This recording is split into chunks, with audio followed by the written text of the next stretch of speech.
Caros ouvintes, esse é mais um episódio do Bioreator de Ideias. E esse episódio foi difícil fazer, gente, porque foi difícil trazer esses convidados aqui. Mas hoje, finalmente, a gente trouxe aqui dois grandes empreendedores do mundo da biotecnologia.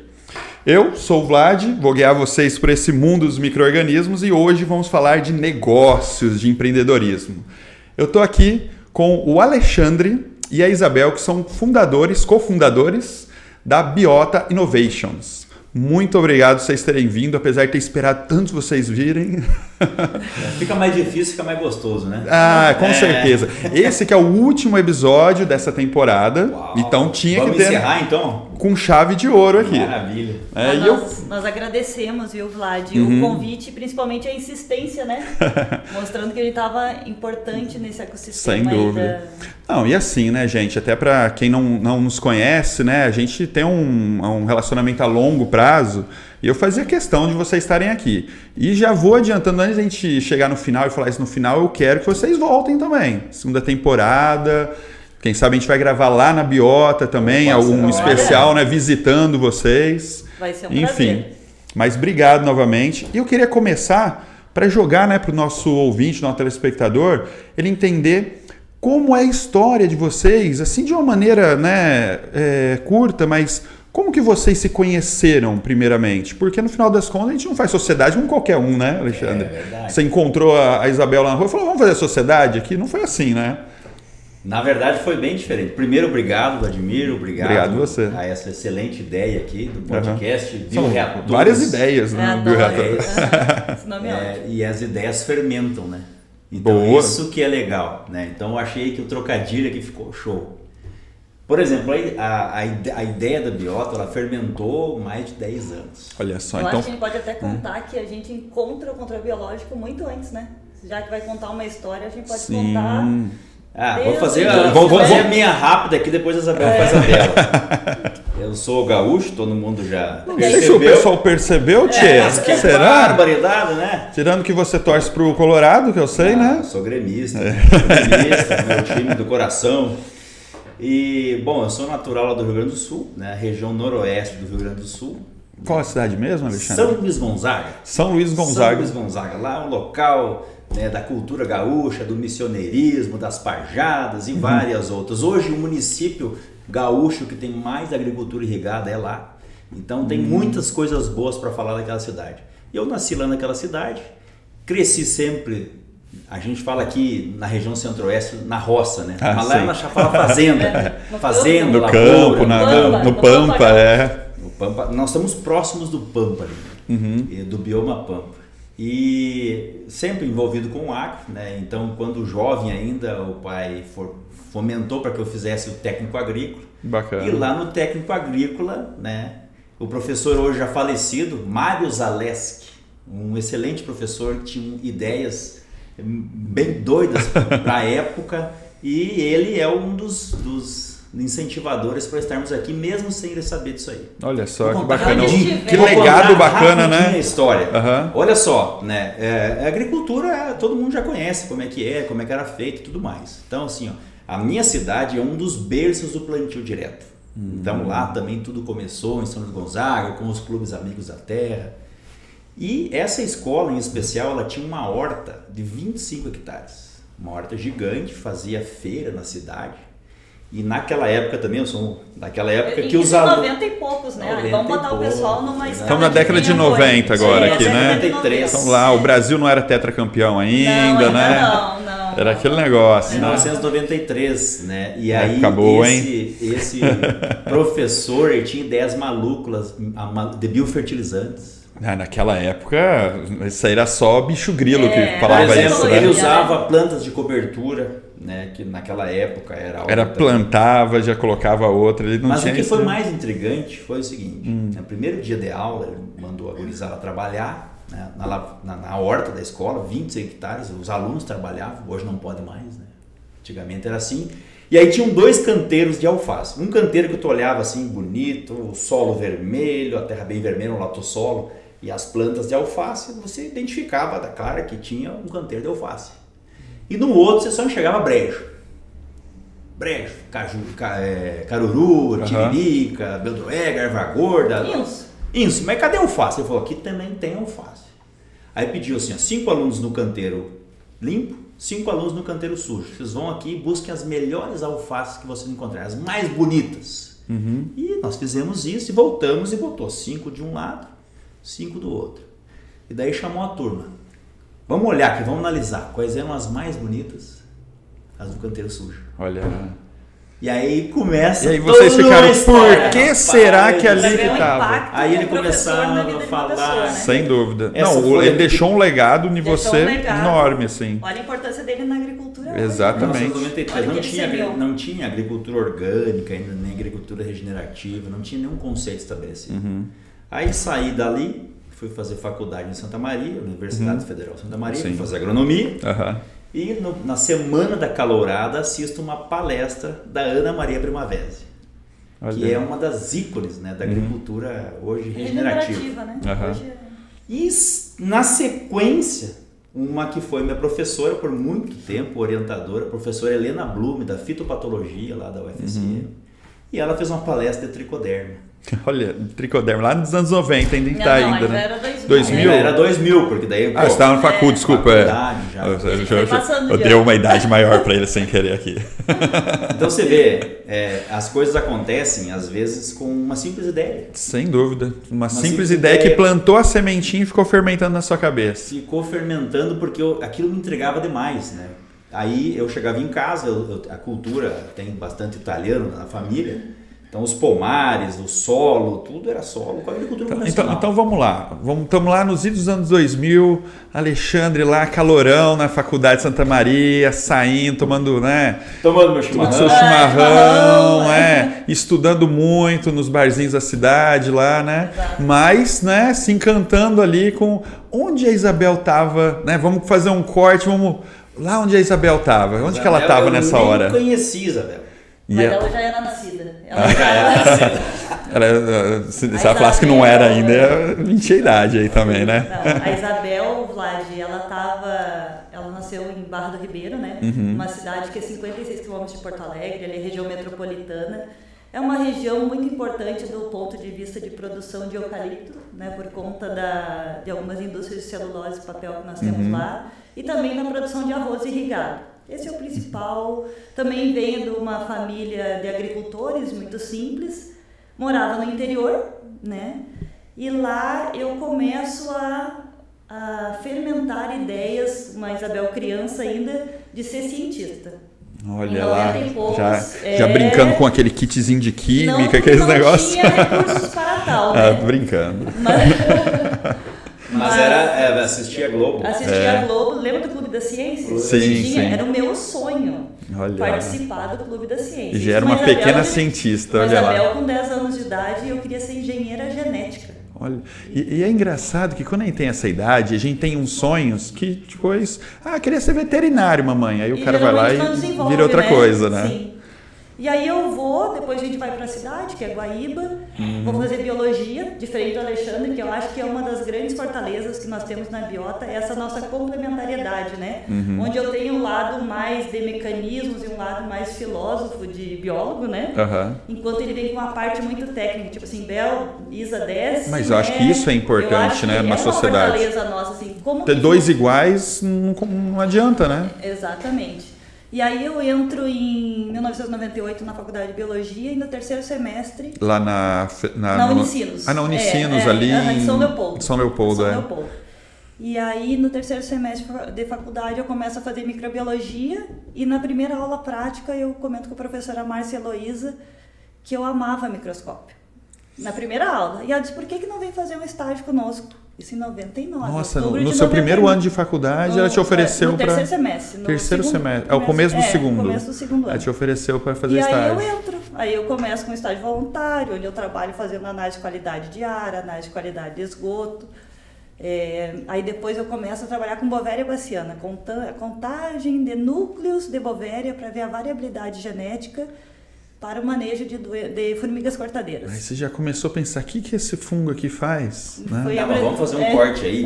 O que acontece? Ela estava no paraíso. ali na Unicinos também. Genética. Aliás, universidade bonita, que é aquela Unicinos, né? Nossa. Então, veja bem, e estava na área que ela queria. E era lindo. Todo mundo gostava disso. Meus colegas achavam lindo, né? Porque eu sou bióloga. Só que para um agrônomo... É verdade. Era isso naquela época era do... Não tinha nada a ver. Você vai passar fome. Bonezinho vermelho. Vai lá vender fertilizante. Você vai fazer. Vai vender veneno. Vai vender o veneno. Vai fazer. Lá naqueles primórdios, né, nós usávamos um termo que hoje acabou ficando perdido, que é a agroecologia. Né? Agroecologia, exatamente. Agroecologia, né? Então, assim, isso acabou se perdendo, né? Até pela denominação que se deu muito para essa questão de ecologia, né? Perdeu o sentido científico disso, né? Sim. Virou uma coisa, uma bandeira quase, né? Mas bandeira partidária. Amava isso e tinha uma convicção de que um dia isso ia dar certo. Sabe por quê? Por causa daquele professor lá. Que ele mostrou. Você falou, cara, aquele cara não pode estar errado, né? O alfacinho tava mais bonito ali, né? Por que não pode ser com soja? Por que não pode ser com milho? Por que não pode ser no algodão? Por que não pode ser na cana, no café? No manejo de grande escala, Grandes culturas. Então, isso era uma convicção que acabava me blindando do bullying da época, né? Você pegava e não dava atenção pro pessoal falando. Mas aí era difícil, né? E aí você foi fazer um estágio nessa área? Sim, aí sempre trabalhando em iniciação científica. Aí só você estava fazendo estágio ali. Não, aí tinha essa bendita professora, um beijo para a professora Helena Blume, né? Então já está aposentada já. E ela era pesquisa. Bom, então até aí tudo bem, porque pesquisar é bonito. Sim. Se eu acertar, se eu errar, para pesquisa um dado. É crescimento. Comprovado ou não a tua hipótese com análise estatística. Você fez a pesquisa, e né? um artigo publicado, eu fiz o meu trabalho. Eu fiz o meu trabalho. Mas e a aplicação disso na sociedade, né? Bom, isso aí foram outras conversas. Aí já era mais difícil. Depois teve outras conversas envolvidas. Não, e eu tô vendo que a nossa conversa tá muito permeada, é quase uma homenagem aos professores, né? O Alexandre, nós sempre comentamos em todas as nossas palestras da importância do professor... Mário? Mário Zaleski. Né? E o meu é da professora Márcia Heloísa, também um beijo pra Márcia. Se ela estiver ouvindo e quiser um dia vir aqui, pode vir aqui pra gente conversar com ela também. Vai falar bonito. E aí a Márcia foi quem me tocou pelo controle biológico e também me tocou com uma pessoa que é de uma relevância muito importante para Isabel Pessoa e para Isabel profissional e hoje para a Biota, né, Ali? Que é o professor João Lúcio de Azevedo, né? Que é o professor da Exalc, que trouxe o controle biológico para o Brasil, que trouxe os micro-organismos endofíticos para o Brasil. E ela era super fã da humildade dele, da relevância que ele tinha no cenário da ciência no Brasil. E aí eu fiquei assim, não, mas eu tenho que ser orientada desse professor, tem que ser orientada desse professor. E ele estava já em Piracicaba ali. Sim, né? Ele entrou em Piracicaba em 58, 59, né? Então, foi hoje ele tá com quando era 87 a escola anos, técnica, antes de virar USP ali, né? Exato. E aí... ele era praticamente um missionário, né? Ele orientava em diferentes universidades do então Brasil. Ele orientava lá na Unicinos também. Não, ele me orientou em Caxias do Sul. Em Caxias? Você foi estudar lá na UCS? Na UX, E lá eu fiz um mestrado em biotecnologia, né? Olha lá. E aí que eu começo a me apaixonar por fermentações, por micro-organismos. Lá eu trabalhei muito com a parte química, né? Metabólitos, bioativos. Até porque era o que se trabalhava naquela época, né? Exato. E aí depois... eu vou fazer o doutorado na Universidade Federal do Rio Grande do Sul, em fitopatologia. Já mestrado e doutorado trabalhando com controle biológico de doenças de plantas. Em 2006, vou para a URGS, sob supervisão do João Lúcio e da Aida Matsumura, né? Professora também muito importante na nossa história. Sem dúvida. Demais. Em 2006, eu encontro essa joia. O que você fez para estar lá nesse momento? Mas é que daí ela já cortou um pedaço aqui. Então, você estava lá atrás, como que chegou ali? Então, veja bem, estava dando certo a pesquisa, ok? Então, concluí a graduação e aí vamos para o mestrado, né? E você queria seguir na Sim, pesquisa? Porque ela já tinha lá o bichinho picado da pesquisa dela lá atrás. Eu trabalhava com controle biológico, era uma opção, era ser cientista. Não existia mercado. Não foi uma questão de escolha, né? Não, era o caminho natural. Ou fazer o mestrado. Pesquisador da Embrapa, ou tu ia ser professor de uma universidade. Ou trabalhar numa dessas instituições de pesquisa. Não existia esse mercado que tem hoje, né? Que é bem aquecido, mas não existia. Aí tava o Alexandre cientista lá, fazendo mestrado. Aí eu vou fazer o mestrado aonde? Eu vou ganhar o mundo, né? Eu vou para Porto Alegre. Aí você saiu de Santa Maria e foi para Porto Alegre. Porque já foi para a capital, né? Aí chego na URGS, aí bato lá, acho um orientador, que é o professor Fábio Dalsocro também. Um abraço, professor Fábio. Nunca mais falei com o Fábio. Não sei onde ele está agora, mas um grande professor, né? Acolheu muitas pessoas, ajudou nessa questão do controle biológico. E ele falou o seguinte, tá aqui, vamos embora, vamos trabalhar. E aí meu projeto foi com citros orgânico, né, na cooperativa Ecocitrus. E o meu desafio era, porque na área de fitopatologia, né? Então, desenvolver um controle biológico para a pinta preta dos citros. Aqui na região do Cerrado se fala mancha preta. A mancha preta. Pinta preta. É Guinardia citricar, com um problema sério também na cultura dos citros. E aí começa a desenvolver, isolar leveduras, fungos, né? E entre eles alguns tricodermas epifíticos, né? Que viviam já no pomar de citros. Lá era tangerina, né? No Rio Grande do Sul chama bergamota. A bergamota. Né? A bergamota é a fruta que mais tem nome ao longo do Brasil, né? Sim. Tem mexerica, poncã e assim vai. Fofoqueirinha. E aí aquilo ali é o seguinte, cara, e comecei a isolar tricoderma, eu já sabia trabalhar com tricoderma na pesquisa da graduação. Então no mestrado comecei a desenvolver e aí era testar para ver se funcionava. Fez o isolamento e depois ia ver se controlava em placas, aqueles confrontos diretos. Depois vai para o campo. Nesse ir para o campo, eu tinha que multiplicar isso em escala. Para poder, pelo menos, fazer o teste em algumas 10, 20, 30 plantas. Então, não podia fazer em plaquinha de pé. Eu usava umas placas de pé desse tamanho. Cara, é gigante. Placas maiores, né? Aí era o Alexandre lá, mexendo naquela capela de fluxo laminar, junto com outros colegas. De ferrugens, né? Um laboratório que trabalhava com ferrugens e também trabalhava com Gibberella fusário. E o que acontece? Os meus tricodermas contaminaram tudo os negócios. Imagina, né? Porque o tricoderma, né, para quem não sabe, é um fungo altamente agressivo, né? Esporula muito. E é muito competitivo. Em laboratório ele domina. E aí o que acontece? Vai embora daqui, Alexandre. Tira esse tricoderma daqui. Eu fui expulso, cara. Leva seu tricoderma embora. Sai fora, tu tá acabando com o trabalho da galera. E aí eu fui pro laboratório, onde é que eu vou? Aí eu encontro a professora Aida Matsumura, que também a Isabel acabou de comentar. Trabalhamos com a professora Aida há muitos anos também. E ela falou assim, não, vem pra cá. Tô imaginando a cena, tipo o Alexandre no corredor assim, da universidade, com um monte de plaquinha no braço. Onde eu vou? Pra onde eu vou? Sim. Pra Saída. Vem aqui, menino, vem pra cá. Vem aqui, entra aqui, ó. E aí lá no laboratório da área tinha hoje grandes colegas também que trabalham com controle biológico, né? O Marcos Almança, que tá lá no IF de Bento, tem a Rita Santini, que tá lá na agronômica, tem uma galera aí que... E aí ali a gente resolveu, fizemos uma grande amizade. Mas, né, entrei, fui fazer as primeiras disciplinas, eu imagino do interiorzão do Rio Grande do Sul, Porto Alegre. Cidade grande, tudo assustado. E aí eu andando de ônibus, cara, assim pra baixo. Aí eu louco de medo, né, de ser assaltado, coisa de errar o ponto. E aí eu tava esperando o ônibus na frente da agronomia e a Isabel querendo falar comigo, eu não dava conversa pra ela. Eu sempre fui conversadeira, né? Sabia se ela ia me assaltar. E eu puxando assunto. Eu sabia se ele ia te assaltar. Eu não conheci ninguém, cara. Sim, não é? Vai saber, né? Vai saber, né? Não, né? Mas ela achava que eu era arrogante ou coisa do tipo, né? Mas na verdade eu tava louco de medo ali. Cidade nova, tudo novo. Mas aí a gente se conhece lá numa turma grande. Sim, somos 2006, grandes né? Aí amigos. você foi chamando, ô menino da tricoderma, vem aqui, menino da tricoderma. Não, então foi legal também porque a linha de pesquisa que a Isabel fazia também já trazia algo que eu não conhecia, que eram os mecanismos de ação, toda a parte bioquímica envolvida, que ela já trouxe de herança da UX, do professor João Augusto Azevedo, então agregou demais. Então toda a turma lá era muito bacana, né? Mas aí nesse momento eram dois estudantes andando ali por Porto Alegre, falando onde a gente vai trabalhar, como a gente vai pagar nossos boletos. Né? Veja bem, só que tem a professora Aida Matsumura na história. Né? Ela fez a primeira biofábrica do Brasil. Sim.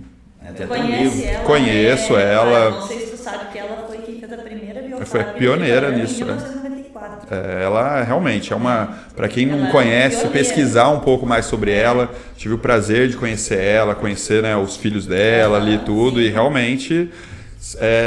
ela quebrou junto com outras pessoas aí, o pessoal ali, o José Marcondes ali ali da UIB, José Eduardo Marcondes, que foi foram aquelas pessoas que Pioneiros. ouviram que aquilo era coisa de bicho grilo, que aquilo não ia virar, e eles foram resilientes. Eu sempre falo, o resiliente, o tempo prova se ele foi teimoso ou se foi resiliente. Mas eles foram quem acreditou nisso quando ninguém acreditava mesmo, né? E ela que juntou a cabeça dos dois aí, né? Sei lá, juntou essa energia, o que é? Aí juntou no próprio laboratório. Só que daí eu concluí o mestrado e eu ia entrar no doutorado. E eu já tinha juntado meus trapos, que nem fala no Rio Grande do Sul, né, com a minha esposa hoje, com a Vanessa. Beijo pra Vanessa. E aí nós engravidamos. Olha lá, já tava o primeiro já vindo lá. Junto. Olha e lá. aí, o que faz? Tem que pagar a conta aí. Vai ter fralda para comprar. Com a bolsinha de doutorado, ninguém enche barriga de criança nenhuma.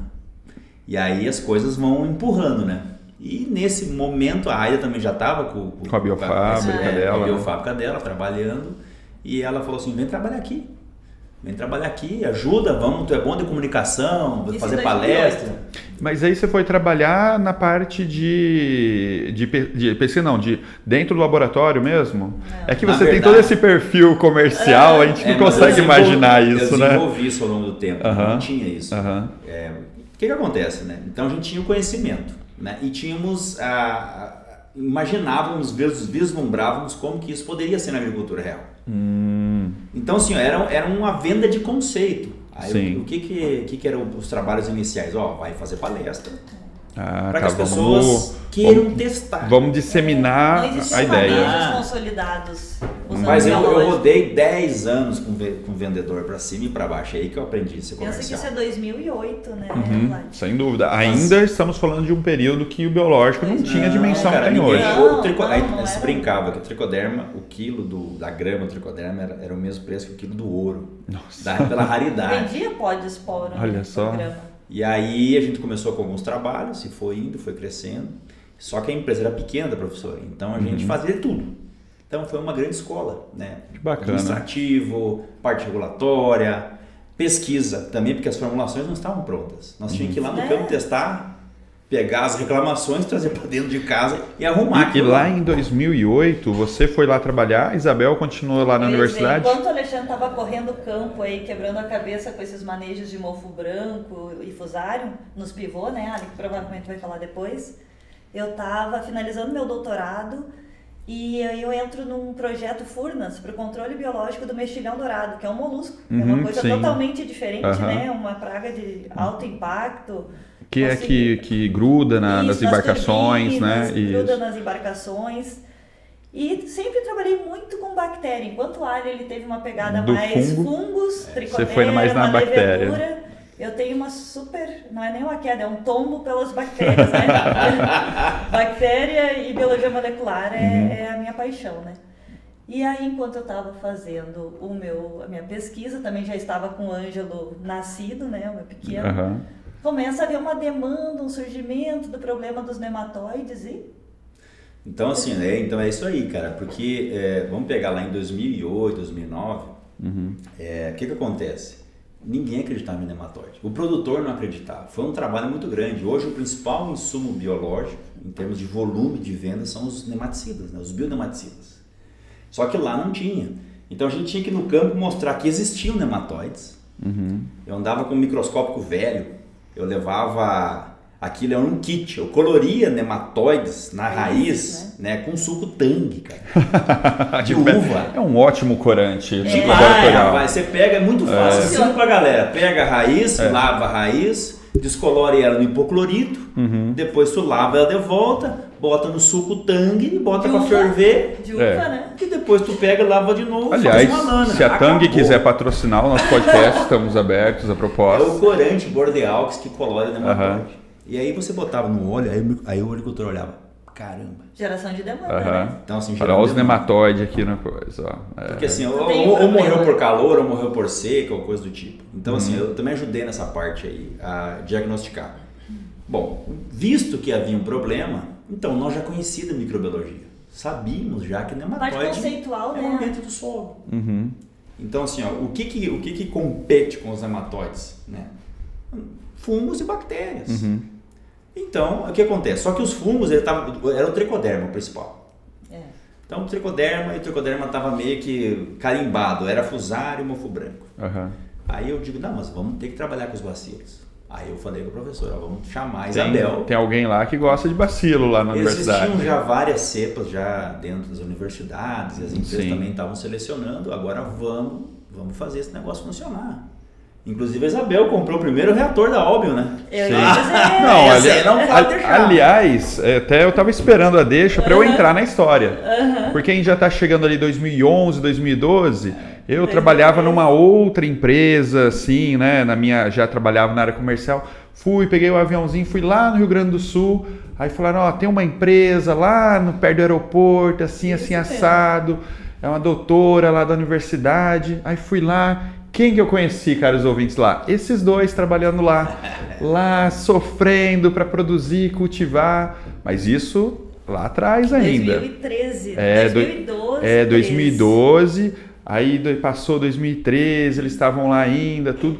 Quando lá na frente a gente foi com a Albion, com o Ricardo, o CEO aqui da Albion, que participa aqui do nosso podcast também, a gente foi até lá, conversamos com a Isabel, tudo com o pessoal lá, a família lá da doutora, né? E aí eles fecharam um equipamento para a Isabel ser a pessoa que ia cuidar, né? Ia cultivar micro-organismos nesse bioreator.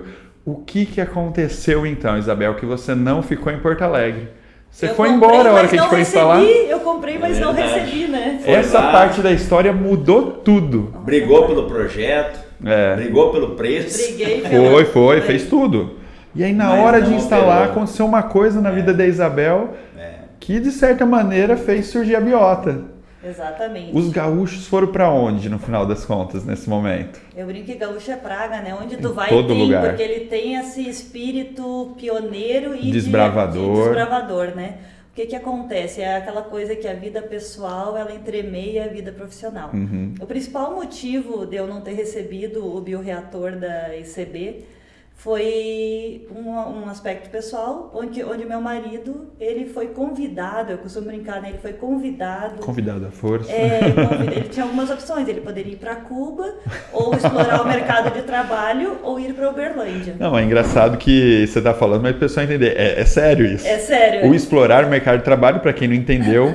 é ficar desempregado, Exatamente. E nós tínhamos uma criança pequena também, né? Que era uma preocupação. Ele já tinha o que? Uns o Ângelo tinha 5 anos. 5 anos. E aí nós já vínhamos alimentando, né? Porque nós queríamos fazer formulações diferentes, trabalhar com cepas diferentes, trabalhar com biofermentador. Ou seja, o espírito empreendedor, né? Principalmente o seguinte, né? A gente está bem posicionado, né? No Rio Grande do Sul, tem toda aquela questão do orgulho de ser gaúcho. Sim. Amamos o nosso Rio Grande do Sul. Amamos o nosso estado, mas o controle biológico, ele estava explodindo na região central do Brasil. Exato. Então, lá estava longe. Então, nós queremos vir para cá, para a região central. Para o centro-oeste como um todo. Né? Então, esse foi um outro fator que fez com que a gente viesse a vida pessoal e a vida profissional se entremeia nisso, né? Porque a gente já vinha alimentando essa vontade de empreender, né? E nós sempre tivemos, a biota, ela é um case, né? Tem até uma apresentação do AgroCEO de amizade, ciência. Exato. E o nosso capital intangível. Né? Intangível é aquilo que tu não consegue monetizar. Sem dúvida. Por exemplo, a cultura da empresa, nós temos a nossa amizade. Nós somos amigos há muito tempo e resolvemos, né, empreender como amigos, apoiando competências. Eu tinha umas, ela tinha outras, mas com o mesmo objetivo, que era fazer coisas diferentes. Bacana. Fazer formulações diferentes, criar coisas diferentes. Então essa que é real. Né? É bacana ouvir isso, Alexandre, porque eu já ouvi muita gente falar assim, não, que é ruim fazer sociedade com amigos, depois você perde a amizade. Mas eu acho assim, independente de ser um amigo, um familiar, você tendo um pensamento, como vocês falaram, vocês se complementam, mas os dois olham para a mesma direção. Então, assim, na verdade, não tem como dar errado. O que dá errado é quando realmente cada um está olhando para um lado e não pensa da mesma forma. Cada um está olhando para o seu umbigo, né? Exatamente. Não está olhando para o propósito. E também, assim, a cultura, né, do brasileiro é de não empreender. Sim. Está mudando. Está mudando. Por exemplo, ali 2017, 2018, começou aquela onda das startups. Nós surfamos isso. Né? Então, assim, poxa, nós não temos competência. Imaginávamos que não tínhamos, e não tínhamos mesmo. Nós somos formados para ter outras habilidades. Então, administração, contabilidade. Mas vamos abrir um parênteses aqui. Nenhuma universidade hoje prepara para o empreendedorismo, né? Essa é a dificuldade. Raríssimas exceções, né, de iniciativas de alguns professores. Assim, do professor É a trazer. característica do professor que quer tocar os seus alunos, né? Que é algo necessário para qualquer curso. Cara, administração, direito, psicologia, licenciaturas. Todo mundo precisa, né? É impressionante, né, o que está acontecendo hoje com as universidades federais. Eu vim da Universidade Federal, né? Vim da UFSM, depois passamos pela URGS. E o que a gente vê hoje, né? É essa cultura de falta de empreendimento, isso está gerando um sucateamento geral. Uma certa paralisia nesse setor, né? Que poderia estar gerando tecnologia para o Brasil. Cara, tem muita coisa lá que tem valor, que pode gerar valor. Mas precisa pensar do jeito empreendedor de aplicar isso. Então, agora nós estamos tendo uma virada de chave. Mas assim, ó, lá atrás não existia. Então, zero. Então, assim, como é que o cara que é pesquisador vai virar empreendedor? Quer dizer, é uma grande sem quebra de dúvida. paradigma para alguém que está sendo preparado para ser pesquisador, onde tudo é preto no branco, né? A gente começar a empreender onde tu precisa ser água, né? Então, deixa eu fazer uma pergunta para vocês. Chegamos num ponto da história de vocês onde dá uma lubrificada nas cordas vocais. Tem bastante para falar ainda aqui no episódio. Chegamos num ponto onde vocês contaram toda uma trajetória, onde vocês se apaixonaram pela biotecnologia. Sim. Seja pela parte aplicada, seja pela parte de pesquisa. E aí vocês tinham esse bichinho do empreendedorismo que picou vocês. Hoje, vocês acham que vocês são mais apaixonados pela biotecnologia ou por empreender? Cara, que excelente pergunta. Coração divide? Na verdade, o que acontece hoje, e é o que todo mundo precisa entender. Qual que é a câmera que eu olho aqui? Ali, ó, para os nossos telespectadores. O empreendedorismo é o meio para as coisas, né? O que não é ensinado. Então, ninguém se apaixona simplesmente por empreender. Tu se apaixona por resolver o problema de alguém. Tu se apaixona por levar a biotecnologia para o agro. Você se apaixona por resolver a dor. E empreender deveria ser uma coisa básica, assim como ler e escrever. Sim. Porque ele é o meio para as coisas. Então, na verdade, hoje é muito bem tranquilo, né, isso dentro de nós, porque empreender é uma ferramenta. Porque a paixão continua sendo o biológico. E Bacana. sempre vai ser. Só que depois que você aprende a empreender, você aprende como gerar negócios, como gerenciar os negócios, aí isso você começa a ver que você faz a diferença para as pessoas. Tu consegue escalar aquela tua paixão, Sim. né? Tu consegue entregar aquilo como um valor para a sociedade. Né? Nós somos um dos pioneiros a fazer o uso do controle biológico. Então, assim, ó, e como é que surgiram as biofábricas? Né? Hoje acabamos de fazer aquisição de reatores aqui, expansão da nossa fábrica, né? Tocamos o sino lá. Isso é empreendimento. Sim, Né? sem então, dúvida. assim, ó, qual que é o objetivo? Né? É comprar o equipamento? É vender o equipamento? Não, isso é um meio. Nosso objetivo é transformar a agricultura. Sim, sem dúvida. Então, o empreendedor, o empreendimento como um todo, é o que deveria até desmistificar. É só o meio, né? Não é para um para o outro cara que objetivo. é bom de negócio. O cara que é bom de negócio, ele é um negociante. Isso é uma Sim. coisa que vem até deturpando o cenário do controle biológico no momento, né? As pessoas Hoje só a gente vê quererem muitas lucrar. oportunidades, pessoas que enxergam o negócio. Nós começamos no controle biológico quando não dava dinheiro, quando não era um negócio, quando ainda era coisa do bicho grilo do agrônomo Sim. lá, né? É, ao mesmo Então, tempo para que, nós né? é uma satisfação hoje em poder entregar uma ferramenta que funciona, né, para o produtor, sustentável e que ainda é um negócio que a gente consegue monetizar, entregar valor para nossa família e para toda uma sociedade, né? A gente acaba impactando Sim. ali a região de Uberaba, tem 160 funcionários. Sim, vamos até falar para o nosso ouvinte conhecer um pouco mais a Biota. Hoje está em Uberaba, que a gente, na parte da história, a gente comentou, né, no final das contas, o Cássio, né, ele Sim. teve que ir trabalhar em Uberaba e ele foi, vamos dizer assim, um precursor de todo mundo se mudar para Uberaba, sair de Porto Alegre para lá. Hoje vocês estão em Uberaba, tem a fábrica de vocês lá, tem o laboratório de vocês ali. Vamos falar um pouquinho sobre o que a Biota faz, pelo menos para quem ainda não conhece, né? Pelo menos se interessar em vamos descobrir. fazer sempre a propaganda aqui. Tem até a cuia aqui, ó. Com a Biota no coração. Essa daí é edição especial ou tá assim para os clientes também? Não, essa aqui os clientes também recebem. Ah, bacana. Os que gostam de chimarrão. Pode gostar de tererê também, não? Também, mas aí é outro equipamento, outro utensílio, né? Não é a cuia. Não pode misturar, né? É o do bioreator. As pessoas perguntam para nós, Vlad, o que significa Biota? Você sabe o que significa Biota? Nunca perguntei isso para vocês. Significa vida. Oh, é verdade. Biota é a vida. Biota é vida. Por exemplo, você não consegue registrar o nome Biota lá nas propriedades intelectuais, nas patentes, registro de marca. Porque é um nome geral. É um nome, sim. Assim como você não consegue registrar, por exemplo, trabalho, xícara. Vida. Então nós fizemos uso. É de uso comum, né? Exatamente. E nós trouxemos a ideia do inovações, né? Innovations. É porque, bom, Que foi vamos isso que lá. nos estimulou no início, Startup. né? Startup. Aquele nome em inglês, né? Tem um inglês, né? Então, nossa, será que são gringos esses dois, né? E veja bem, hoje nós temos que é justamente esse nosso símbolo hoje aqui, tem toda uma história por trás, né?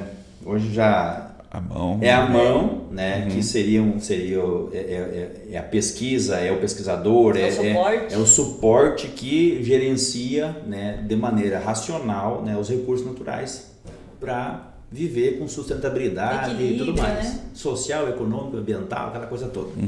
Então, isso é a Biota. Dentro da nossa estratégia, o que a Biota vai fazer? Então ela vai trazer coisas que as outras empresas não tinham. Nós somos uma das primeiras empresas a, por exemplo, misturar tricoderma com bacilos. Numa mesma formulação. Com shelf life e tudo mais. Então isso que foi o promotor da ideia. Nós vamos pegar... ser uma coisa inovadora. Porque diferenciados. Nós nos tornamos fábrica mesmo, fábrica de ter importância como fornecimento de produto em 2022. Agora sim, agora existe uma fábrica, tu acompanhou. Porque até 2022 a gente atuou muito em consultoria, a gente atuou muito em venda de tecnologia, transferência de formulações e fomos capitalizando. E aí Uberaba, cara, é um berço para primeira coisa, logisticamente. Ela está bem no meio do Brasil, né? Tudo que sobe para o Brasil passa por lá e tudo que desce passa por lá. O Triângulo Mineiro. É uma região muito rica e uma região que teve muitos desenvolvimentos, né? Lá, por exemplo, algumas cultivaras de soja saíram da Epamig lá, ajudaram a expandir a soja para o Cerrado, né? E tem uma comunidade lá de universidades, tanto públicas quanto privadas, instituições de ensino, que queriam inovação. Então, na época, o prefeito da cidade, a gente foi lá apresentar o projeto e falou, vocês vão vir para cá. Ah, que bacana. Vocês não vão para Uberlândia. Tem uma rixazinha, tem uma rixazinha lá entre Uberaba e Uberlândia que eu até hoje, como estrangeiro, não entendo. Como estrangeiro. Porque eu não sou uberabense, né? Hoje nós estamos lá, é uma cidade fantástica, muito boa de qualidade de vida, uma cidade de médio porte, mas que tem um agro extremamente pujante, né? Lá pessoas nós temos também inovadoras, pessoas né? inovadoras. Pessoas com essa pegada da inovação. Então lá nós temos a cultura da cana, nós temos pecuária grãos, muito forte. Pecuária, nós temos muita hortaliças e frutíferas, né? Tem bastante batata, cenoura, alho, tomate, café, abacate, trigo, agora arroz, sorgo, milho, cana-de-açúcar. É a capital do zebu, né? Do boi zebu, né? Nem se fala nisso. Porque é o título, né? Da cidade, né? Então, assim, por que Uberaba? Por causa disso. Bacana. Então, e também tínhamos já dessas rodadas aí passadas, né? Já tínhamos conhecimento de algumas empresas que tinham esse... Ué, tá tocando até o celular aqui. Normal. Teve um outro episódio que um galo ficou cantando no meio do episódio. Né? Para quem não assistiu ainda, é o nosso terceiro episódio. Né? Pelo menos agora foi só um sininho, né? Sim, ele tá no silencioso, mas foi o alarme que tocou aqui. Bom, e aí Uberaba é um berço para tudo isso. Então nós estamos lá no Parque Tecnológico, né? E aí a coisa foi expandindo. Começamos como uma startup dentro de uma universidade. Verdade, eu lembro. Exato, lembra, né? Vocês estavam lá dentro da universidade. E depois o negócio aquilo aí já era a fase 2, né? Começamos no escritório. Eu lembro do escritório que a gente foi uma vez, a gente foi lá conversar com vocês. Nós temos parceria com a Alba há muito tempo. E é bacana, assim, ver realmente essa vontade de vocês de empreender e crescer. Mas assim, né, gente, fica parecendo uma história muito bonitinha, né? Porque empreender não é fácil, né? A gente acabou de ter as Olimpíadas lá em Paris, tá mais para uma corrida de obstáculos do que um passeio no campo, né? Isso, né? A gente conta só a parte bonita, viu? Então, a ideia é estimular, né? Mas assim, para não falar os problemas de vocês, mas hoje, olhando assim para o empreendedorismo na parte de biológicos no Brasil, quais são esses maiores obstáculos que a gente tem que pular hoje, que a gente tem que, vamos dizer assim, suportar para empreender? Porque a gente sabe que existem desafios para empreender de maneira geral. Mas e no bio? O que a gente tem de dificuldade? Vladimir, hoje nós estamos ainda com o mercado, né, amadurecendo o entendimento sobre o biológico. Né? Então, por exemplo, hoje o nosso cliente, até uma pesquisa, nós estávamos olhando até um pouquinho antes, né? A grande maioria dos clientes que usam bioinsumos não sabem de que empresa está comprando. Olha, então, parece absurdo isso, né? Então, que a gente vive numa bolha. Rapaz, se ele não sabe de quem ele está comprando, você acha que ele sabe o que ele está comprando? O que é um endóskopo? Exatamente. Será que ele sabe o que é, por exemplo, uma cepa? Não, se perguntar, ele sabe em que posto de gasolina ele abasteceu o carro dele. Que é uma coisa que vai consumir. E agora, o biológico que ele está jogando na terra dele, ele não sabe de onde veio. Não, e investe uma grana. Veja bem, vamos falar dos inoculantes, né? Sim. Então, nós temos mais de 50 anos de pesquisa junto com universidades e com o Embrapa, né? Com o Bradyrhizobio, com o azospirilo, que são tecnologias de alto impacto positivo. A nossa soja hoje toda, a gente não coloca 1 grama de nitrogênio químico. Então, são bactérias que fazem isso. E isso teve ciência por trás, teve investimento, teve pesquisa, dinheiro governamental e a indústria evoluiu também para isso. Né? E num dado momento a turma pega e acha que isso é que nem fazer iogurte em casa. Não, eu vou fazer numa caixa d'água, eu vou fazer. Então isso é um grande empecilho e é um trabalho muito forte para que essas tecnologias não caiam numa vala comum. Exatamente. Do ponto de vista biológico, a tecnologia do controle biológico e dos bioinsumos tem milhões de anos, né? Sim. Mas do ponto de vista de tecnologia, de ferramenta realmente aplicada no campo, ela tem 10, 12, 13 anos, então é muito nova. Nem adolescente tem direito. Tem todo um processo de educação, costumo dizer, né, de todos os elos da cadeia. Por isso, eu costumo dizer também, né, Vlad, que o bioinsumo ele é uma oportunidade para quem faz bem e para quem não faz, porque no fim das contas tu não enxerga, né? Exatamente. Eu até dou um exemplo, né, se eu te vender 1 quilo de farinha e te entregar 5 gramas, na hora tu já vai já brigar, né?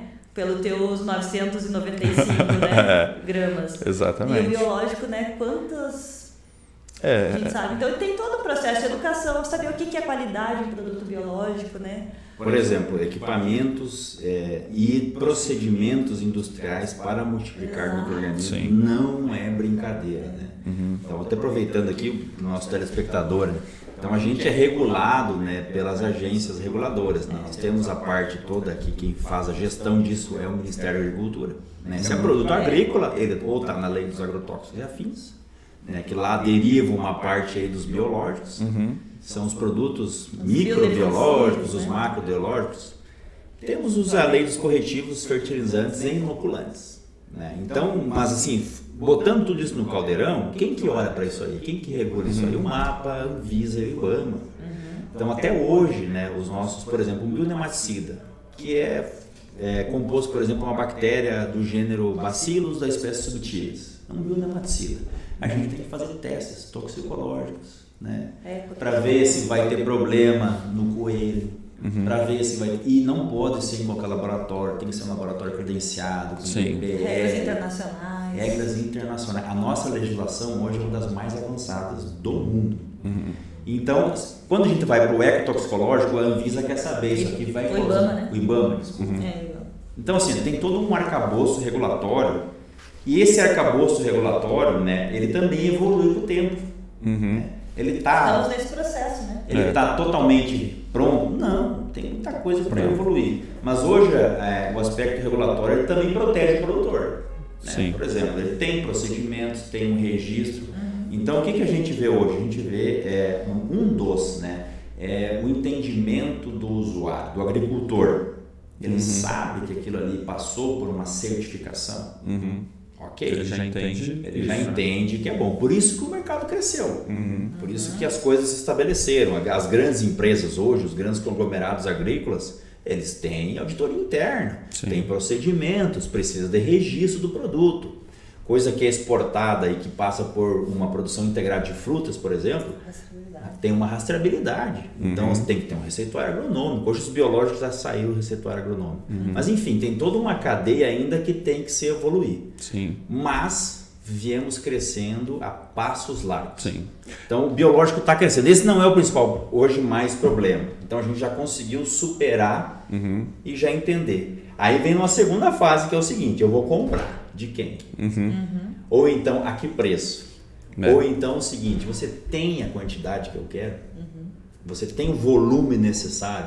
E hoje, todas as nossas, são mais de 170 empresas, né, de controle biológico no mercado, registrado no produto. Né, não atende a demanda, por exemplo, de Bovéria. Chega dezembro, falta Bovéria baciana. Sim.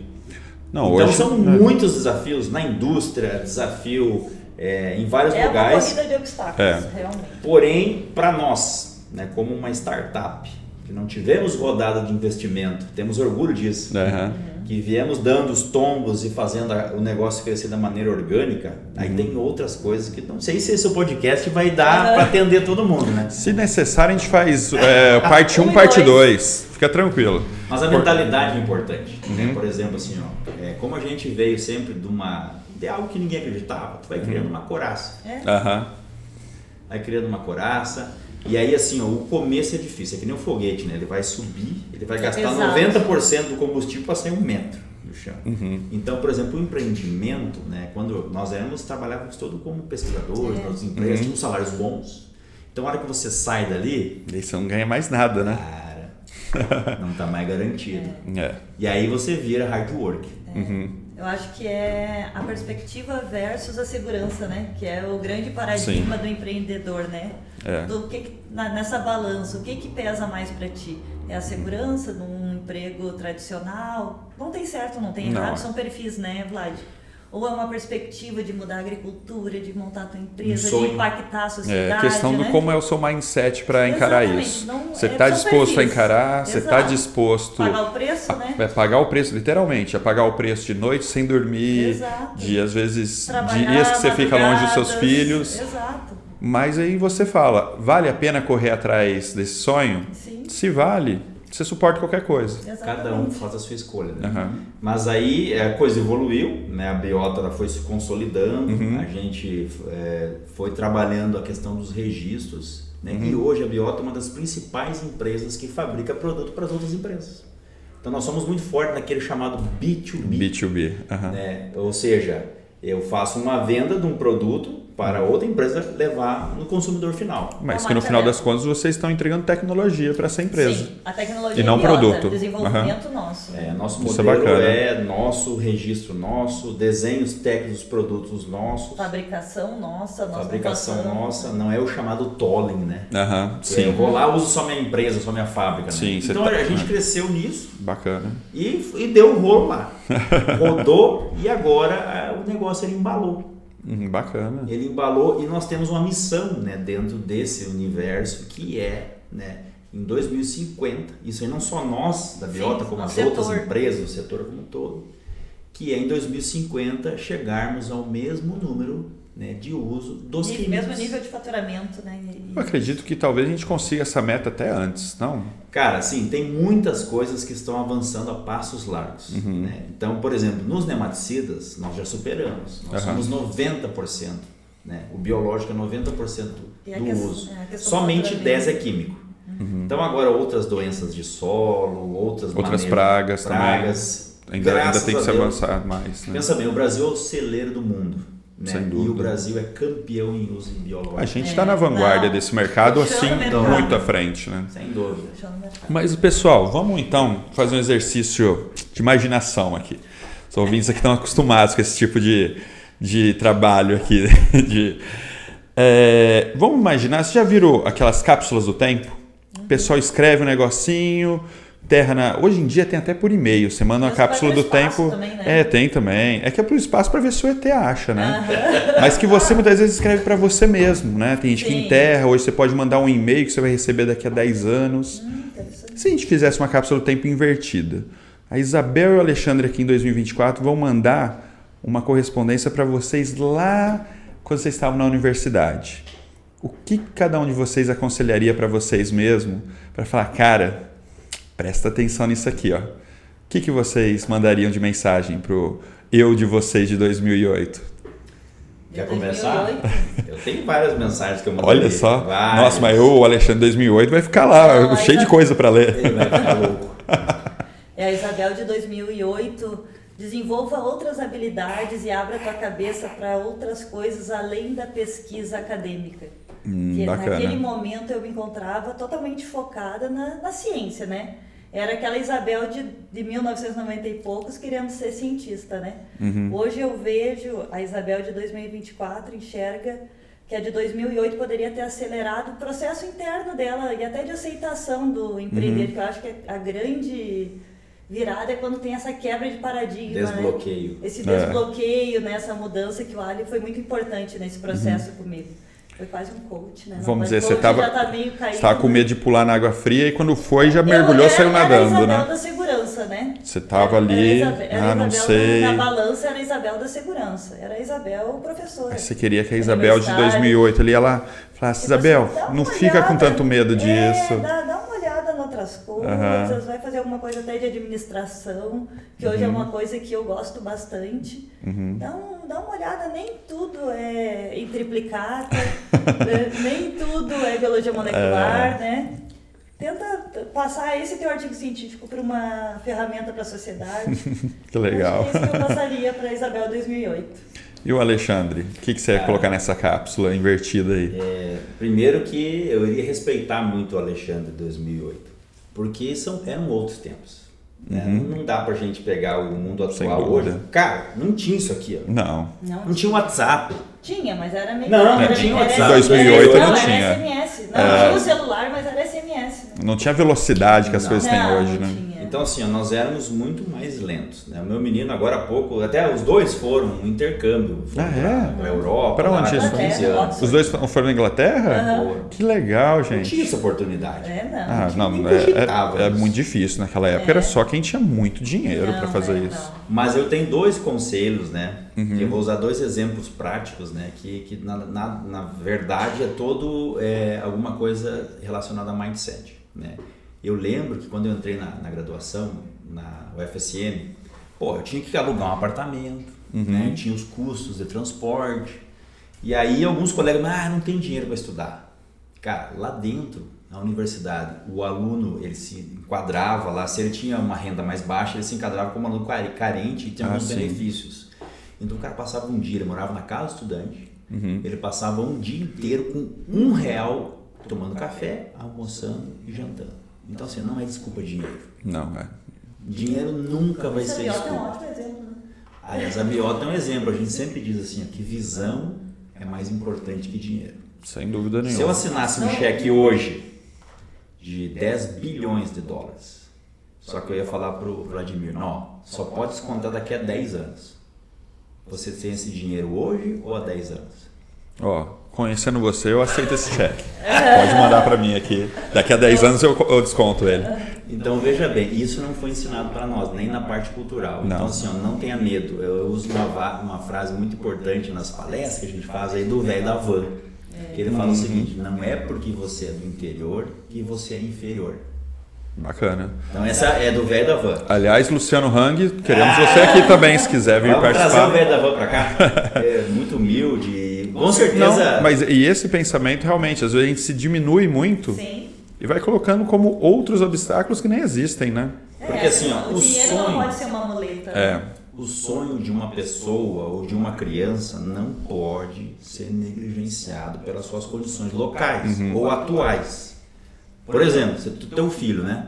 Tem filho ou filha? Não lembro. Tem os dois. Tem um casal. Aí ele diz assim, pai, eu quero estudar na NASA.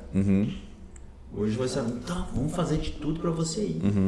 Talvez tu não tenha a menor condição, mas não diga não para ele. Exatamente, isso é muito Então importante. eu falaria para o Alexandre, segue sendo sonhador. Deixa que a Bacana. galera fale, mas tem um sonho e vá atrás. De certa maneira você seguiu isso. Exatamente. Mas você fala, não deixe de fazer, né? Não deixe de fazer seu sonho. Então a primeira coisa que eu falaria é isso aí. E falaria alguma coisa parecida com o que a Isabel falou, que eu aprendi com um professor do MBA que eu fiz na URGS, né, em administração, empresas e marketing e tudo mais. Isso me ajudou também na parte mais de comunicação e estratégia de negócio. E o professor Padula falou o seguinte. Meu parente. Eu ia falar, meu ele parente, não é seu parente. Não é outra linhagem. Um Padula. grande São Paulo, professor né? lá da Universidade Federal do Rio Grande do Sul. Aham. É o seguinte, na administração. Ele falou assim, não vá trabalhar sem antes ir para os Estados Unidos, alugar um Mustang, porque lá tu vai conseguir alugar um Mustang, e viajar toda a cadeia produtiva dos Estados Unidos. Escolhe lá um ramo, agricultura, se é imóvel, enfim. Nossa, um baita de um passeio, hein? 30 dias ele falou, e na época que eu fiz, já faz uns 8 anos isso, ele falou, tu vai gastar 30 mil reais. Tu vai conseguir fazer isso, posando em rosto, não sei o que, vai lá. E depois tu volta pro Brasil, Isso é mais barato que muito MBA. e depois tu volta pro Brasil e faz a mesma viagem do Rio Grande do Sul até lá o norte. Aham. E aí depois, antes de trabalhar, não vai trabalhar sem fazer isso. E aí tu olha para uma coisa e olha a outra. E ele vai assim, vai acontecer uma coisa, a tua régua vai subir tanto, cara. Tu não vai, Você não vai aceitar mais qualquer coisa. mais aquilo lá. Aham. Assim como a gente não aceita uma biofábrica mal feita, nós não aceitamos um balanço, por exemplo, patrimonial da empresa mal feito. Nós não, por exemplo, uma visita com o cliente, se tu não tiver arrumado, tu não aceita. E aí o que tu faz? Você aumenta a régua através da tua referência. Cara, era essas duas. E o resto fala assim, vai se lascar. Que não tem, cara. Apanha para aprender, né? Apanha para aprender. Essa que é conselho que a gente dá para os mais novos, né? Siga sonhando e viva outras coisas. Saia do seu universo, saia da sua patota, né? E vai ver, principalmente, coisas de países mais evoluídos. Não adianta. Tem que aprender com quem evoluiu, né? E daí tu volta para cá e nós temos hoje muitas oportunidades no agro. O agro é a cadeia locomotiva do Brasil. Né? Sem dúvida. 25% do nosso produto interno bruto vem do agro. Né? A cada 10 copos de suco de laranja que o mundo consome, 8 são brasileiros. A nossa soja, o nosso milho, o nosso café. Não, sem dúvida nenhuma, como se disse, é o celeiro do mundo. Então veja bem, o agro ele é um celeiro para tudo isso. E hoje o agro ele absorve tantas tecnologias, cara. Tem até nariz eletrônico, você sabia disso? Sim, para Então, poder identificar se está... Então veja bem, então a gente precisa ampliar. Então hoje o agro não é mais aquele cidadão que fica sentado na roça com aquela palhinha na boca. Não, de jeito nenhum, O agro hoje ele é tecnológico.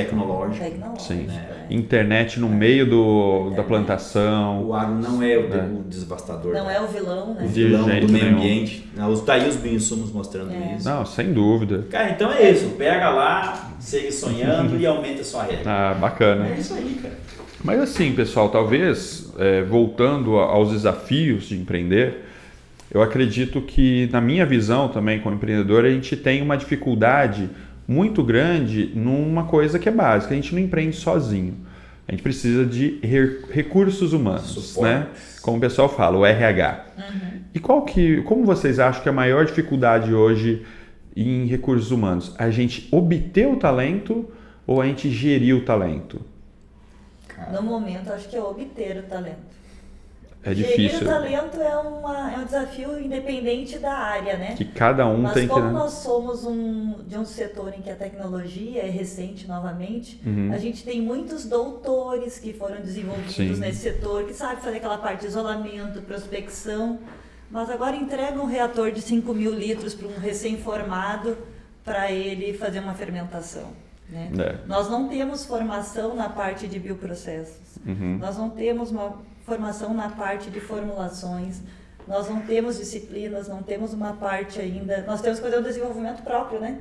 Aí tá. Aí como empresário, né, nós somos obrigados, né, a desenvolver as pessoas. Se é caro desenvolver pessoa, muito mais caro do que ficar com a pessoa subdesenvolvida ou ruim. Um prejuízo maior. Então, por exemplo, hoje nós temos N ferramentas, né? Hoje tem, por exemplo, dentro das companhias, né? Vocês fazem muito isso, vocês têm o Album Academy. Sim. Né? Nós temos a Biota Academy também. Bacana. Mais focado, vocês já prestam esse serviço. Né? Então, e também hoje a informação ela está gerando muito rápida. Isso que a Isabel falou, dessa escassez, em 3, 4 anos ela já vai estar suprida.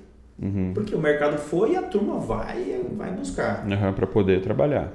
Então, o que acontece hoje? É mais difícil capturar ou gerir. Gerir é mais difícil, porque daí acertar todas as expectativas. E isso é o que tinha um professor meu antigo lá, professor Valmir Duarte.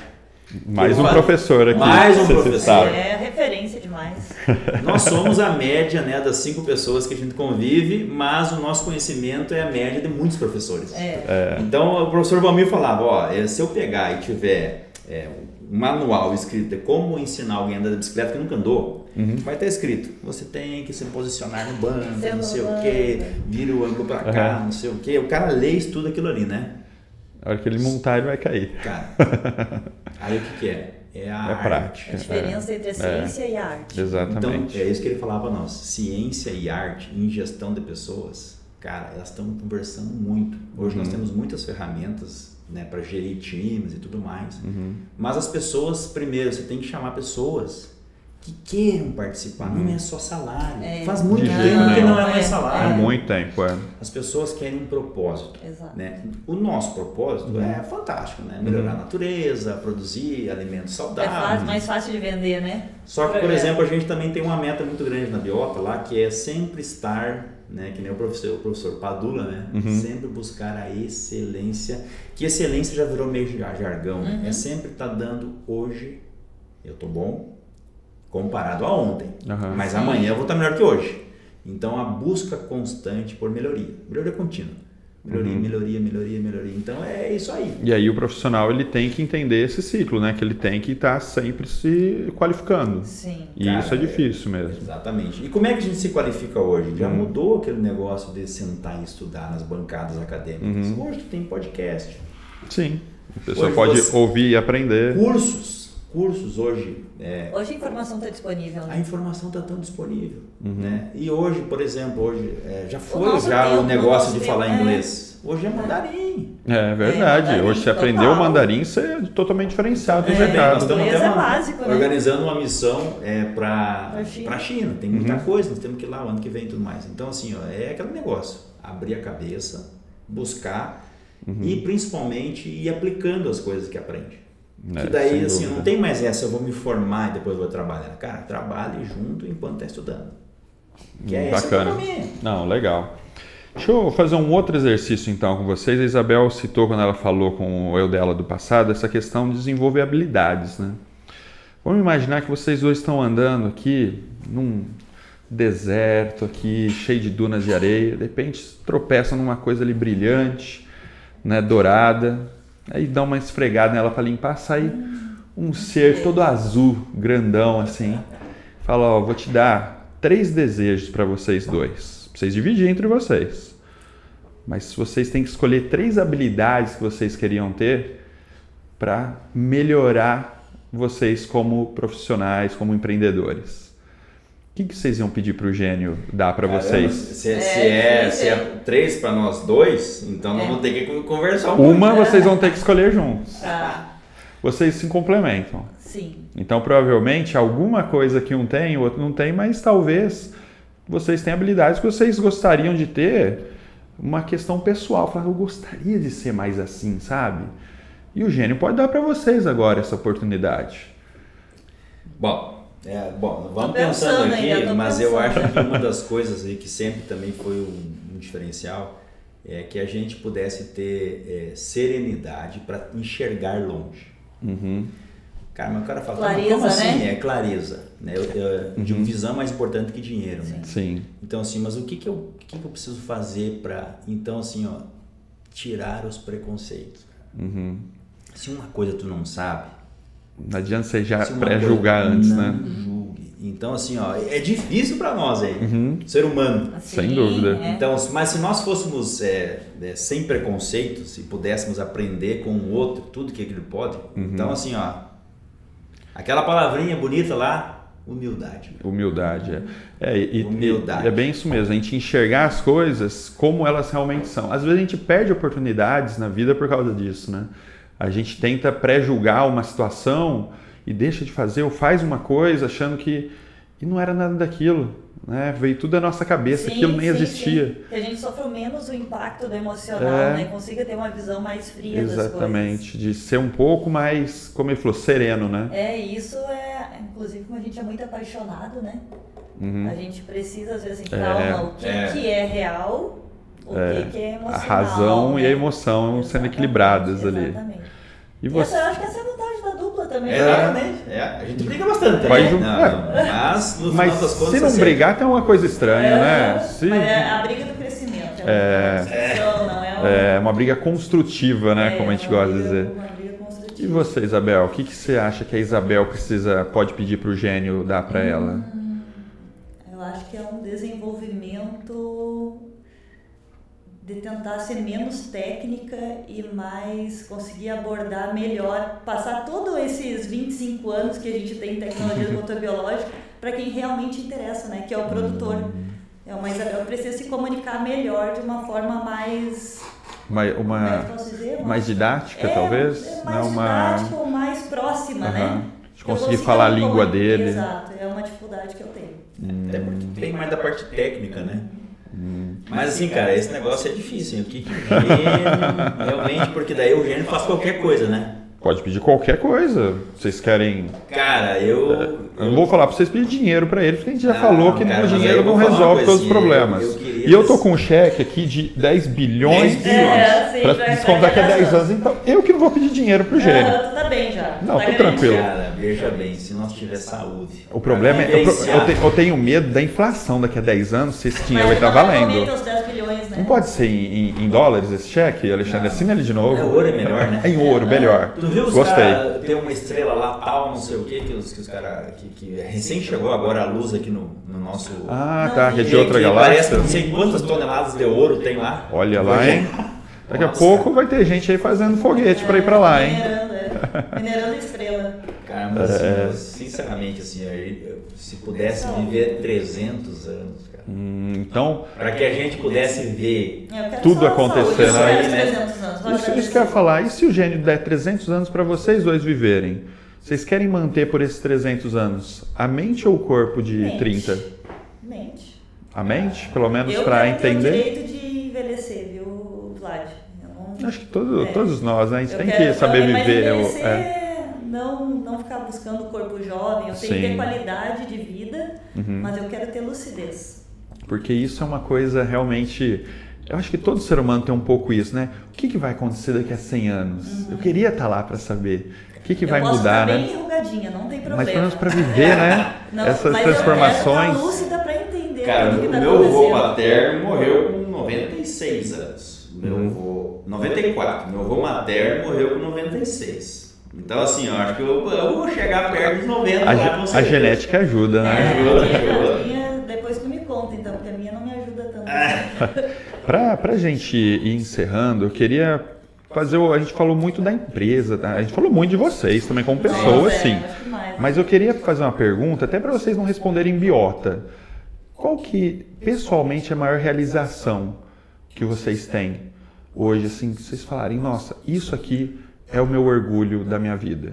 O meu orgulho da minha vida é a Isabel criança ter se realizado, além de ser cientista, sair de uma bancada de laboratório e ter ido para o campo, a tecnologia que foi gerada durante todo esse processo. Isso dá sentido para a minha vida. Que bacana, Isabel. Fica até difícil agora falar, né? Cara, para mim é bem fácil, cara. É minha família. Sua família? Acaba que não precisa nem justificar essa resposta.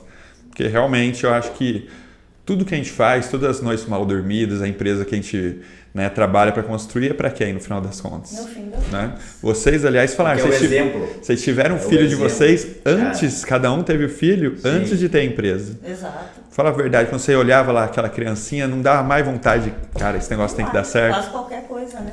E a gente briga com os filhos, né? Com a esposa. Que é normal, Não importa, somos mentes diferentes.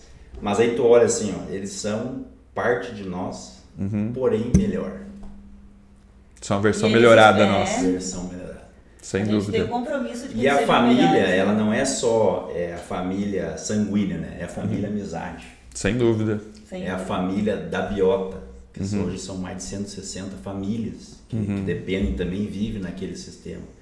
Então, sem dúvida nenhuma, o orgulho é de ter São construído os clientes, né? São os fornecedores. os clientes Sim. que a gente senta e que está junto e que são amigos. São amigos, né? Então, sem dúvida, são as relações pessoais, a família. A família, cara, é o mais importante. Caros ouvintes, não tem como a gente encerrar melhor essa temporada. Sabia que valia a pena esperar vocês virem aqui para contar essa história linda de vocês. E assim, como eu já falei no começo, já estão convidados a voltar quando quiserem, quando puderem. Né? Quando quiserem também a gente vai, né? A produção nossa lá em Uberaba para gravar também. Só agradecer realmente vocês, que história linda, maravilhosa. Espero que quem ouça também goste, se inspire nessa história de vocês. Obrigado, Isabel. Obrigado, Alexandre, por terem vindo novamente. Prazer é todo nosso, viu, Vlad? O Vlad, nós somos amigões, né? Estamos aí, fizemos bons negócios, somos parceiros, mas a nossa história, né, é muito a história da própria Albion. Sem dúvida. A caminhada. E a gente, os negócios, eles também trazem essa proximidade. São pessoas, né? No final dos contos, são pessoas, né? Parabéns por essa iniciativa. Nós estamos atrasados com o nosso podcast também, não deu tempo de construir, mas isso é importante para que as pessoas possam ver. Cara, a gente pode sonhar, pode realizar. Né? Pode realizar e isso vai ser, né, a felicidade. É isso aí, com os erros e os acertos. Muito Bacana. obrigado aí. Que isso. Um abração para ti. Para vocês o Ricardo também. Para toda a turma da aula. Sim, e para todos os nossos ouvintes também que ouvintes estão aí, conhecendo vocês hoje no episódio.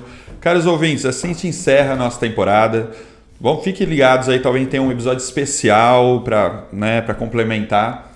Mas eu agradeço você que ouviu até aqui a gente. Siga a gente nas nossas redes sociais, no nosso Instagram, Bioreator de Ideias, @Bioreator de Ideias.